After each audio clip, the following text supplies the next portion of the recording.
practice was it? 5?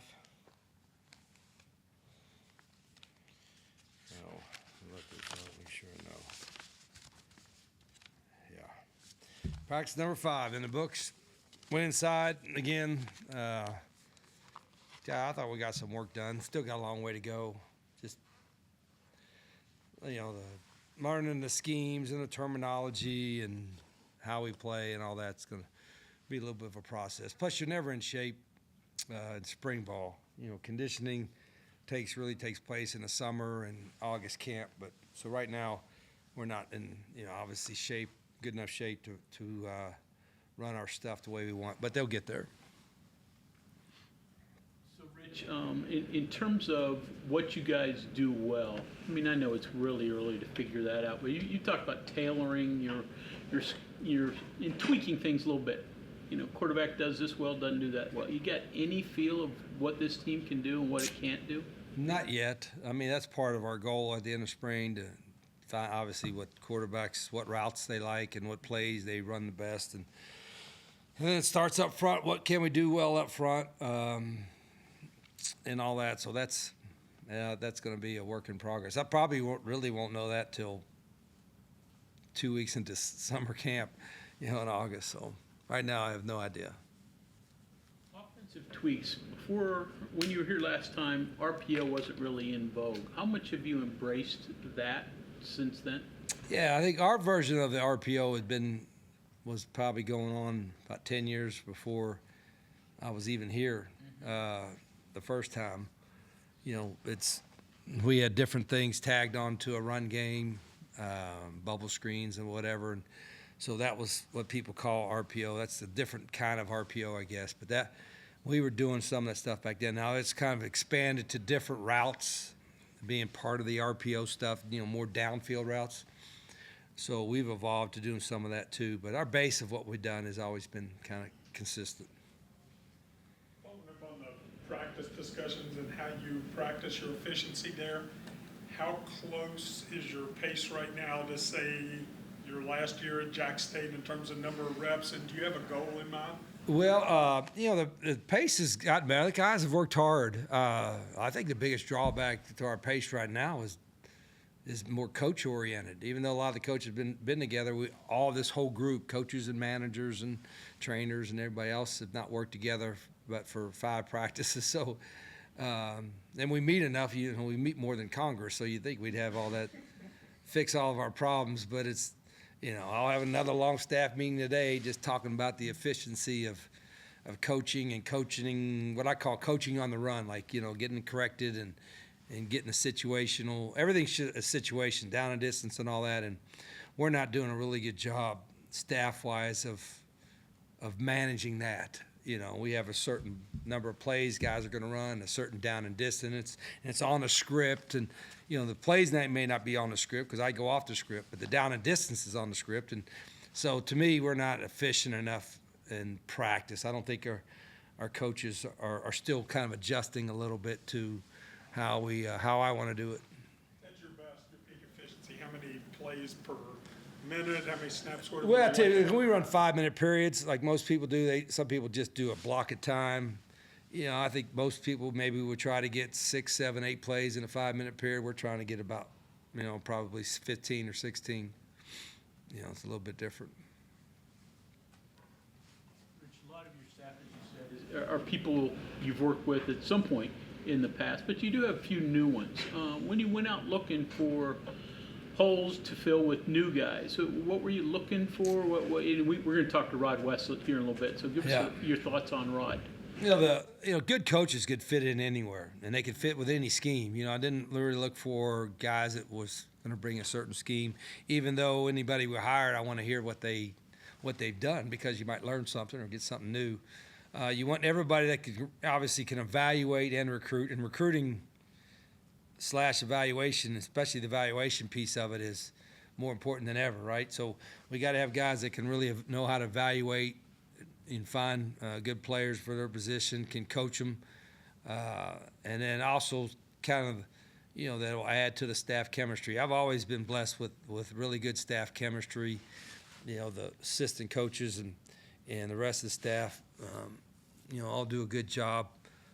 And part of that is hiring just the right kind of personality. And I don't try to change who they are. Like some coaches are louder, more intense during practice. Some guys are quieter. They got to be who they are. But the effectiveness is something that I always I still coach coaches and been doing it. I don't know how many, 28 or something years as a head coach. I still think part of my responsibility is to, help coaches coach. On the staff, Blaine is one that is carried over. He was doing tight ends, now inside receivers. What went into him fitting as an inside receiver? I know you had another tight end coach coming, and how are they working together? How does that work? No, everybody works together. Blaine. I mean, everybody works together. Right. That's all.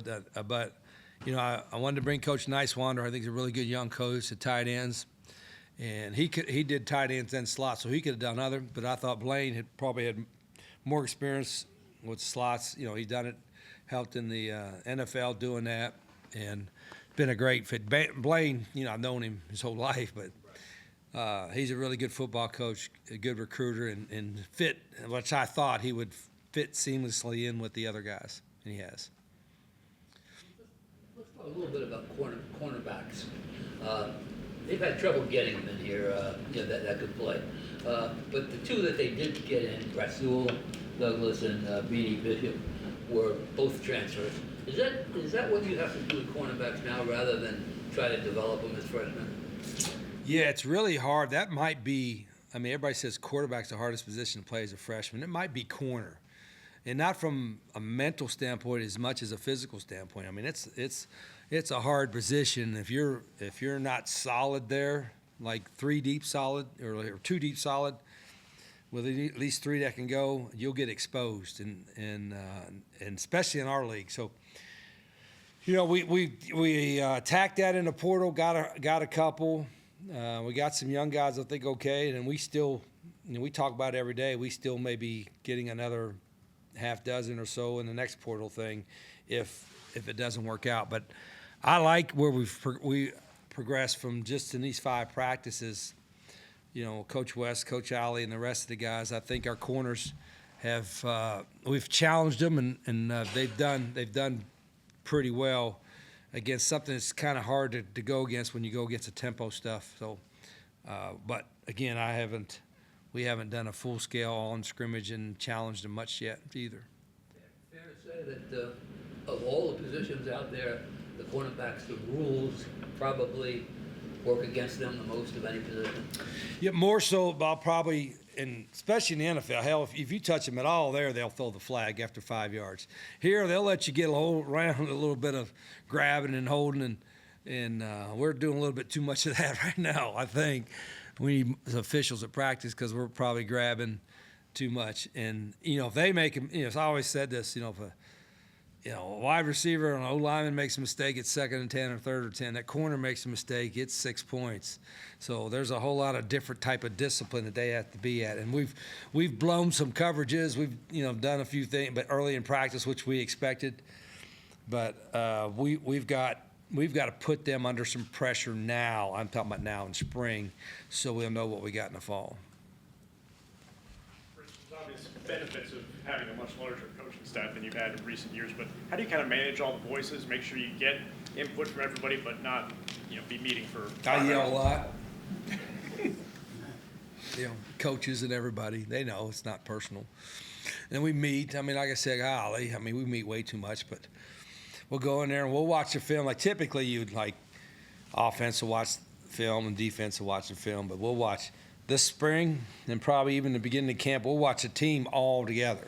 I mean, the team portion of practice. And so, and I'm, not that I trust my guys completely, but I still kind of I'm going to coach every play. I'm going to ask, what's this guy doing on this coverage and what's this guy doing on this play, and on both sides of the ball. So it helps me learn not what we're doing, but who's doing it too. So I have to evaluate every player, and so by watching it together, hopefully I can know exactly what we're thinking on defense and offense, but I also know what the players are doing. To that end, and obviously it's a process, which unit would you say is closer, offense or defense, or is that even able to Nah, separate none. out? It's just like, yeah, it's probably good, I guess. There's good moments and bad moments on both sides. The biggest thing I get upset about, and I explained to the team today, is that the scheme part, we'll get to that, and then the fundamental part, technique part, we got plenty of time to do that. But loafing or being soft, that's like an everyday thing. Some of that comes out from not quite, being in game shape, not being in shape, and so when you're out of shape, you'll look lazy or you'll look soft. So that's part of it right now, and we haven't had time to get guys in shape like we will in the summer. But some of it, if it's a mentality, that's a huge concern.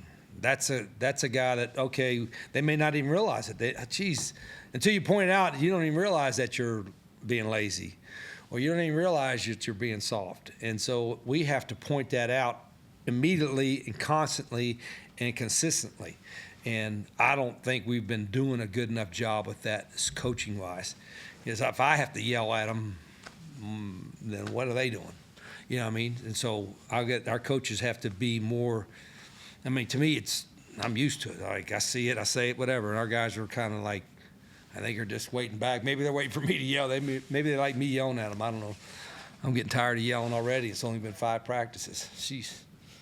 With recruiting, obviously things are different with the transfer portal, but anything different, with being in a new league from last time you were here, anything surprise you, in that role now? And about what? Just about recruiting in general? Oh, not recruiting, no. I mean, the scheme-wise, I'll wait till the summer till I do some scouting on them. But recruiting has all changed now, not 100%, but a lot, just because it's, you could have great facilities, which we do. We have a great environment, which we do. You could have a scheme that fits you, which we think we have a scheme that fits a lot of guys. But if you ain't paying them enough money, they're going to go somewhere else. You know what I mean? Before, you only worried about that with a few schools, that were maybe paying them at church. The pastor was a friend of the program, and they'd go to church and come out of church pretty happy, mom and dad, whatever, and maybe down south somewhere. But now it's like, shoot, some guys, they'll change their clothes in a trash can. You give them enough money, they don't care. Hell. Oh, but it's a different dynamic. Former players before, right? What's that? You've coached. When you say coaches, right? You've coached former players who were on your staff before. I don't know if I can make that more confusing. You've had former players as assistants, right? Yeah, oh yeah. Okay.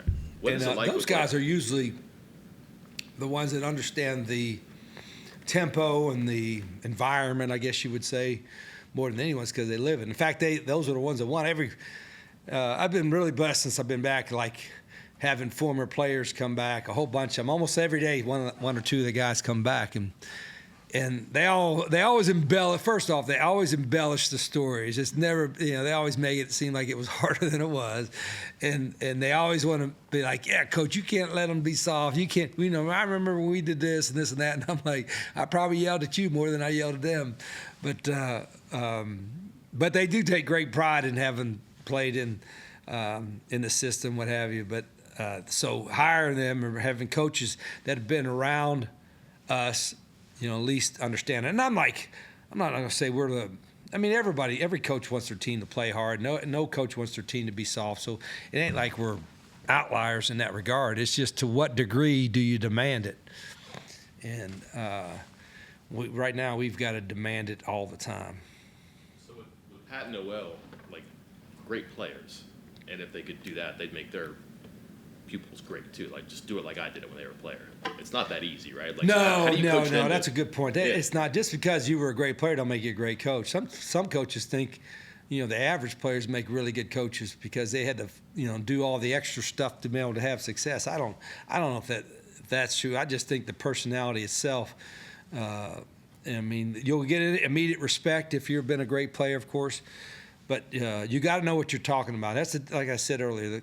Players, you can do whatever, you can yell whatever you want with the players. If they know you know what you're talking about and you can help them get better, you'll have their attention. And that's the key. We have to have. We got to know what the hell we're talking about, and then players got to see that we're getting them better, better than if we didn't if we weren't around them, and that's what I think. All the staff, I think that's a strength of guys I have on a staff, that they really can help their players get better at every position. I really truly believe that.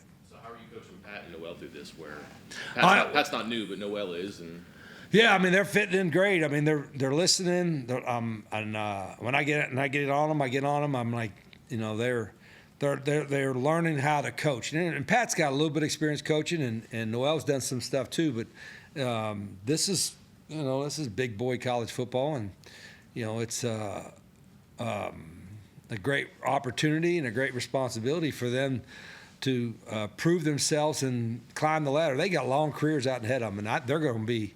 Both of those, for instance, are going to be great coaches. And then we have a guy like Rasheed Marshall. Rasheed's, has been here, and I'm fortunate he was already here. He's a former player that does a great job with our guys off the field. I mean, not a good job, a great job. So I'm very fortunate to have those guys around. One more, you were talking about the corners, maybe having the most difficult transition here. Is that from a technique standpoint too? Is that the position that has the biggest jump from, say, high school, JUCO, lower levels to coming here? Probably because of who they're going to go against. When you're going to have, at this level, every quarterback you're going to face can throw it. You know what I mean? That's, maybe in high school you've been a great corner, but that quarterback you're playing against couldn't throw it across the street. You know what I mean? So, but you come in this level, they're going to have wide outs that can catch, but more importantly, they're going to have quarterbacks that can throw and can throw the ball deep. And we've got a bunch of quarterbacks that can throw. I mean, our quarterbacks can throw the ball, and so you're going to be under constant pressure. And you have the best ones have a certain self-confidence that they don't mind getting challenged. They want the ball thrown their way. And some of the young guys we got, I think we've gotten better there. But we also have to give them some help. We can't just always leave them on an island, so to speak, too. Rich, how much do you use a pure fullback now? Or you just put tight ends back there? Yeah, tight ends, and we got a role. Our tight ends are, I know we talked earlier. We got to be pretty versatile. They got to be able to block in the box and then run routes outside the perimeter. And we've got a couple of guys that are kind of built. And we have some short yardage stuff, and we do a lot of 12 personnel, 2 tight ends, and 13 with 3 tight ends. So there's a role for it. The hardest part is I've got an idea, but not dead set on the 105, exactly how many tight ends we're going to have, how many receivers, running backs. That number is still, we're still adjusting that and getting ready. I hate that. I hate the rule at 105. I wish they'd let us grandfather the guys in there that are in the program or give us to 120. Doesn't make sense. We're making all these millions of dollars and whatever, and they're going to cut our roster to 105, and the guy gets hurt, you can't replace him. You can't replace him. And that's kind of a silly rule, I think. Rich, we don't think we've actually asked you about this yet. Do you have any thoughts on any of the reporting and the rumors about maybe changes to the college football playoff format and the Big Ten SEC trying to have extra spots? Yeah, they're trying to get more. I don't blame them. Do y'all? I mean, I'm SEC, Big Ten. I'm trying to get more automatic spots, whatever. I think the Big 12's in a good position. And there were some that even brought up last year that Penn State had a better season than, say, Boise State, but they didn't get a the conference. seeding part didn't make no sense. They're changing that, I think, right? Not that it matters. I mean, hell, if there's 12 or 16 and there's 24 and we get in, I think we're all going to be happy, right? But it's I think it's still a work in progress. I mean, that part of it, I think, is everybody, which I don't blame the SEC or the Big Ten. They want to get more money for themselves. The Big 12 wants to get more money. I think our commissioner's doing anything and everything to make sure our league is getting all the stuff we can. I think the ones that are in the hardest position are the Group of 5. I was in the Group of 5 deal, and they might get one bid, but they're slowly. I've always thought it was kind of trending toward like a 60-some team Division One, and then the next Group of 5 was the next 60 or so, and all that. And I still think it's trending that way, but it's hard to. I mean, I probably say it's hard to screw up college football, is it not? I mean, it's the best.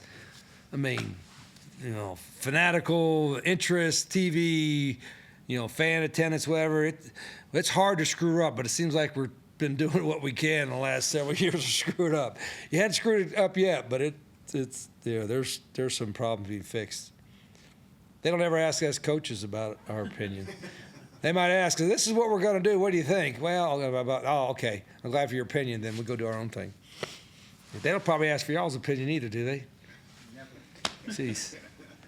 Rich, revenue sharing is right around the corner. When do you have discussions with players or agents or whomever about what's to come? Yeah, some of that was going on in the last portal period in January. A lot of discussions there. I had way too many. And then I hired Chuck Lilly, my GM. I'm saying, you can handle these agents. I'm tired of talking to agents. That's, if I have to, I will, but stick a needle in my eye, right? Jeez. But we'll have another discussions right after spring ball. And we kind of have a little different, I don't say a different model. We kind of have like a NFL kind of model, salary cap kind of a deal that the quarterbacks are going to QB1, QB2, QB3, and left tackle 1, left tackle 2 is going to be slotted for this amount. And, that's going to be hard to tell after just spring ball. So we have to have some adjustment period after fall camp too. We got to be able to make sure we have money to pay the guys. We have it at, Robert Carroll hadn't got it out. We talk about having hard edge and earn success. We want to truly be a program that people earn success, and when they have success and they've played and done well, whatever, they get paid accordingly. And so we have a formula to kind of do that, and we've got to be disciplined enough to adhere to it. Okay, thank you very much. Okay.